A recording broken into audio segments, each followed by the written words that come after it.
प्रिय साथियों नमस्कार। मैं संजू कुमारी सरोज आप सभी का सरोज संपदा चैनल पर सहृदय स्वागत करती हूँ। इस सेशन में हम लोग यूजीसी नेट जेआरएफ दिसंबर 24 की तैयारी के तहत paper 1 compulsory higher education top questions practice set June 23 का मिक्स्ड प्रीवियस ईयर क्वेश्चन जो यूजीसी नेट जेआरएफ दिसंबर 2024 के लिए महत्वपूर्ण सेशन होगा। सेशन पर नए हैं तो सपोर्ट लाइक कमेंट करें जिससे एक दूसरे का हौसला अफजाई हो सके। ज़्यादा लेट न करते हुए प्रश्न की ओर चला जाए। प्रश्न 1 पे हमारा है, उच्च शिक्षा में अनुदेशन के माध्यम के संबंध में राधा कृष्णन आयोग के निम्न में से कौन सी अनुशंसाएं थी। ए, उच्च शिक्षा का माध्यम क्षेत्रीय भाषाएं होनी चाहिए। बी, संघीय भाषाओं में वैज्ञानिक और तकनीकी शब्दावली तैयार करने के लिए तत्काल कदम उठाए जाने चाहिए। सी, सभी संघीय भाषाओं को अनिवार्य रूप से देवनागरी में लिखा जाना चाहिए। डी, अंतर्राष्ट्रीय व वैज्ञानिक शब्दावली के शब्दों का परिहार किया जाना चाहिए। ई, भारत में उच्च शिक्षा क्षेत्र से अंग्रेजी को तत्काल बहिष्कृत कर देना चाहिए। इंग्लिश इसकी है, which of the following were the recommendations of the Radhakrishnan Commission regarding medium of instruction in higher. A, the medium of higher education should be in regional language. B, immediate steps should be taken to prepare scientific and technical technologies in federal language. C, all the federal languages must be written in Devanagari script. D, international and scientific terminological words should be avoided. ABCD में जो option दिए गए हैं उनका सही विकल्प में चयन करना है। कौन सा हमारा हो जाएगा? तो इसमें जो है अंतर्राष्ट्रीय और वैज्ञानिक शब्दावली के शब्दों का परिहार किया जाना चाहिए। यह आपको हायर एजुकेशन का इंस्ट्रक्शन में नहीं है। बाद बाकी आपको उच्च शिक्षा का माध्यम क्षेत्रीय भाषा होनी चाहिए है ये आपको। बी, संघीय भाषाओं में वैज्ञानिक व तकनीकी शब्दावली तैयार करने के तत्व उठाए जाने चाहिए, यह भी है। देवनागरी लिपि में लिखा जाना चाहिए संघीय भाषाओं को अनिवार्य रूप से, यह भी है। यानी ए है, बी है और सी है, जो ऑप्शन ए की ओर है। भारत में उच्च शिक्षा क्षेत्र से अंग्रेजी को तत्काल बहिष्कृत कर देना चाहिए, ये कथन आपको नहीं है। ऑप्शन हमारा ए की ओर है। सही आंसर का मिलान देख लिया जाए, ये रहा A, B and C only. Next question 2 पर, भारतीय स्वाधीनता से पहले निम्नलिखित संस्थानों में से किसकी स्थापना की गई थी? 2, इंग्लिश है, which of the following institutions was established before Indian independence? A, ICSSR, B, AICTE, C, ICHR, D, ICPR। क्या हो जाएगा? तो सबसे पहले स्वाधीनता से पहले यानी 1947 से पहले हमें कौन सी संस्था थी? तो वह था AICTE। इन सभी का भी हम लोग देख लें। ऑप्शन हमारा बी होगा। ये रहा सही आंसर का विकल्प। नेक्स्ट पेज पे हम लोग इसके सारे बारे में समझे कि ICSSR जो भारतीय सामाजिक विज्ञान अनुसंधान परिषद है, यह आपको 1969 में, AICTE अखिल भारतीय तकनीकी शिक्षा परिषद 1945 में, ICHR भारतीय ऐतिहासिक अनुसंधान परिषद 1972 में, ICPR भारतीय दार्शनिक अनुसंधान परिषद 1977 में। तो इस टेबल से सीधा सा स्पष्ट है कि सबसे पहले आया हमारा कौन? AICTE। इसका कब? 1945। ऑप्शन हमारा बी की ओर है। नेक्स्ट क्वेश्चन, नीचे 2 कथन दिए गए हैं। कथन 1, राष्ट्रीय शिक्षा नीति 2020 के अनुसार मूल्य आधारित शिक्षा में सार्वभौमिक मूल्य और वैज्ञानिक मनोदशा शामिल होगी। कथन 2 है, राष्ट्रीय शिक्षा नीति दस्तावेज के अनुसार मूल्य आधारित शिक्षा में जीवन कौशल और संवैधानिक मूल्य शामिल नहीं किए गए। इंग्लिश है, given below are 2 statement. Statement 1, according to NEP 2020 value based education shall include universal values and scientific temper. Statement 2 है, value based education did not include life skill and constitutional values as per the NEP document. आपको ABCD के option से चयन करना है, कौन सा हमारा सही हो जाएगा। तो कथन 1 कह रहा है कि NEP 2020 यह जो कह रहा है के अनुसार मूल्य आधारित शिक्षा में सार्वभौमिक मूल्य और वैज्ञानिक मनोदशा शामिल होगी। यह कथन पूर्णतः सत्य है, नो डाउट। बट कथन 2 में देखा जाए कि राष्ट्रीय शिक्षा नीति दस्तावेज के अनुसार मूल्य आधारित शिक्षा में जीवन कौशल और संवैधानिक मूल्य शामिल नहीं किए गए। नहीं, ये शामिल किए गए हैं। तो इस प्रकार कथन 2 हमारा गलत हो जाएगा। 1 सही है और 2 गलत है। स्टेटमेंट आपको क्या हो जाएगा, 1 is true but statement 2 is false, option C की ओर। ये रहा सही आंसर का मिलान, ऑप्शन सी।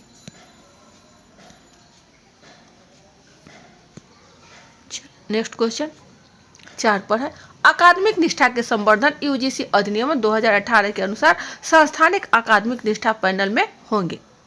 इंग्लिश है, according to UGC regulation 2018 on promotion of academic integrity the institutional academic integrity panel will consist of A 2 members, B 3 members, C 4 members, D 5 members. क्या होगा, इसमें कितने मेंबर थे 2018 के अनुसार, ये प्रश्न आपको पूछा गया है।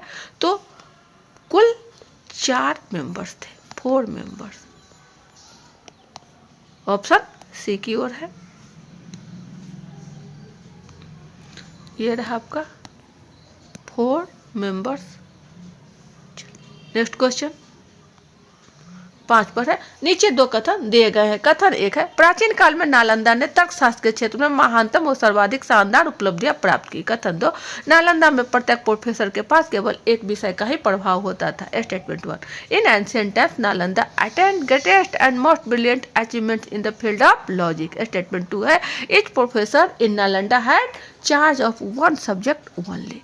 ABCD के ऑप्शन से सही विकल्प का चयन करना है। क्या हो जाएगा हमारा, कथन 1 कह रहा है कि प्राचीन काल में नालंदा ने तर्कशास्त्र के क्षेत्र में महानतम और सर्वाधिक शानदार उपलब्धियां प्राप्त की। यह कथन पूर्णतः सत्य है, नो डाउट। एक कथन हमारा सही है। कथन 2 है, नालंदा में प्रत्येक प्रोफेसर के पास केवल एक विषय का ही प्रभाव होता था। यह भी कथन आपको पूर्णतः सत्य है, यानी दोनों कथन सत्य, एक सत्य और 2 सत्य है, जो ऑप्शन ए की ओर है। Both statement 1 and statement 2 are true. सही आंसर का मिलान ये रहा आपको। चलिए नेक्स्ट क्वेश्चन 6 की ओर। हंटर आयोग ने निम्न में से किसके लिए सरकारी समर्थन वापस लिए जाने की अनुशंसा की थी। ए महाविद्यालय शिक्षा, बी वयस्क शिक्षा, सी नैतिक शिक्षा, डी प्राथमिक शिक्षा। इंग्लिश इसकी है 6 पर, the Hunter commission recommended the withdrawal of government support to A collegiate education, B adult education, C model education, D primary education. सही विकल्प का चयन करना है। क्या हो जाएगा हमारा, तो यह है आपको महाविद्यालयी शिक्षा।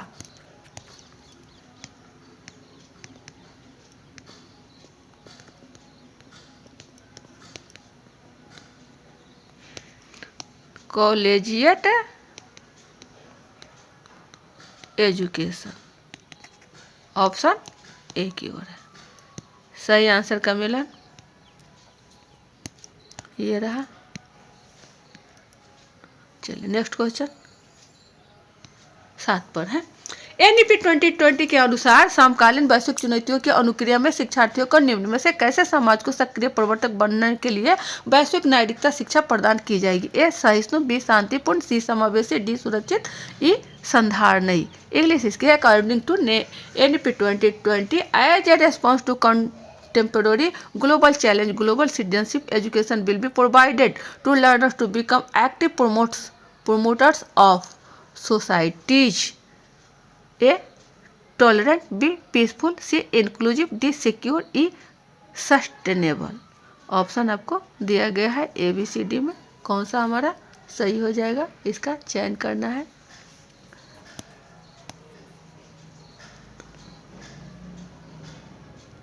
तो NEP 2020 जो हमारा है उसमें सहिष्णु, शांतिपूर्ण, समावेशी, सुरक्षित और संधारणीय, सस्टेनेबली, ये सभी के सभी वैश्विक नागरिकता के शिक्षा को प्रदान की जाती है। ऑप्शन क्या हो जाएगा हमारा? सी की ओर है। ये रहा सही आंसर का। नेक्स्ट क्वेश्चन 8 पर है। राष्ट्रीय शिक्षा नीति 2020 के अनुसार मानविकी और कलाओं के साथ किन विषयों के एकीकरण से स्नातक शिक्षा में शैक्षणिक उपागमों के आकलन से सकारात्मक अधिगम परिणाम आए हैं? ए विज्ञान, बी गणित, सी प्रौद्योगिकी, डी जनसंचार, ई अभियांत्रिकी।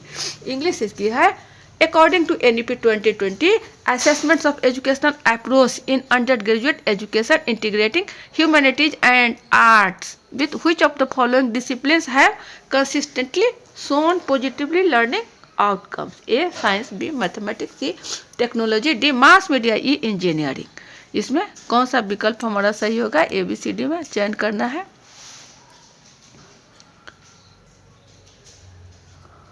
तो NEP 2020 जो है हमारा, उसमें स्नातक शिक्षा में सभी कुछ है, लेकिन मास मीडिया नहीं है। आपको मास मीडिया यानी जनसंचार। ऑप्शन क्या हो जाएगा? ए की ओर है। विज्ञान है, गणित है, प्रौद्योगिकी है और अभियांत्रिकी है, लेकिन जनसंचार नहीं है। ऑप्शन हमारा ए है। चलिए नेक्स्ट देखा जाए सही आंसर। ये रहा आपको।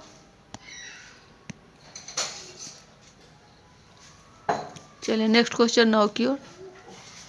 भारत में निम्नलिखित प्रकार के विश्वविद्यालयों में से कौन से न्यूनतम संख्या में है? ए राज्य विश्वविद्यालय, बी निजी विश्वविद्यालय, सी मानित विश्वविद्यालय, डी केंद्रीय विश्वविद्यालय। इंग्लिश इसकी है which of the following types of universities in the list in number in India? A state universities, B private universities, C deemed universities और डी सेंट्रल यूनिवर्सिटीज। क्या हो जाएगा सही विकल्प हमारा? तो न्यूनतम संख्या में सबसे कम हमारा क्या है? वो है हमारा सेंट्रल यूनिवर्सिटीज।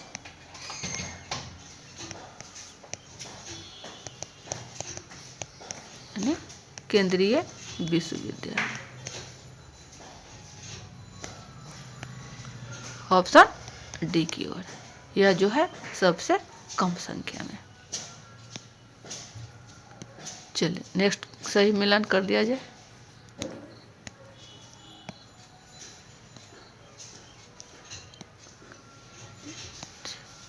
दस नंबर पे है राष्ट्रीय व्यावसायिक शिक्षा एवं प्रशिक्षण परिषद NCVET निम्नलिखित में से किसके अधीन है?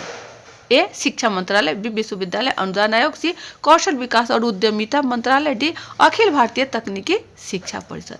इंग्लिश इसकी है national council for vocational education and training. NCVET is under A ministry of education, B university grant commission, C ministry of skill development and entrepreneurship और डी है all India council for technical education. तो सही विकल्प का चयन करना है कि व्यावसायिक शिक्षा एवं प्रशिक्षण परिषद नेशनल लेवल पर NCVET किसके अधीन कार्य करता है? क्या हो जाएगा सही विकल्प हमारा? तो यह है आपका all India council for technical education.